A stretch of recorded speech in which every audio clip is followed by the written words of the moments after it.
Movement of Shah Wali اللہ.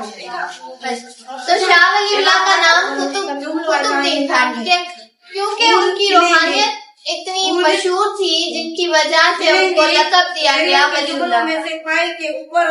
وہ دلی کے قریب ایک گاؤں میں پیدا ہوئے 21 فروری 1703 میں. وہ دلی کے قریب ایک گاؤں میں پیدا ہوئے. انہوں نے 15 سال کی عمر میں جو ہے وہ کافی اسلامی تعلیمات پر عبور حاصل کر لیا تھا اور 17 سال کی عمر میں انہوں نے اپنے والد سے ان کے والد کا ایک مدرسہ تھا وہاں سے پوری ایک سمجھے ڈگری حاصل کر کے وہ وہاں سے پاس آؤٹ ہو گئے. اب کیا ہوا تھا اس ٹائم پر جو مغل امپائر تھا جس کا نام تھا اورنگزیب عالمگیر اس کی ڈیتھ ہو گئی جس کی وجہ سے برے صغیر میں مسلمانوں پر ظلم کیے جا رہے تھے اور اس ظلم کی وجہ سے مسلمان برے صغیر سے ہجرت کر رہے تھے.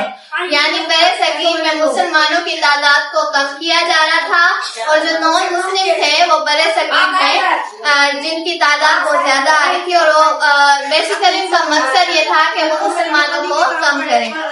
تو اس ٹائم پر جب شاہ ولی اللہ نے یہ دیکھا تو انہوں نے بہت ہی جلدی اندازہ لگا لیا کہ اس طرح یہ مسلمانوں کی اہمیت کو کم کر دیں گے. ہمارے دین کو یہ جو ہے برے صغیر سے مٹانا چاہتے ہیں.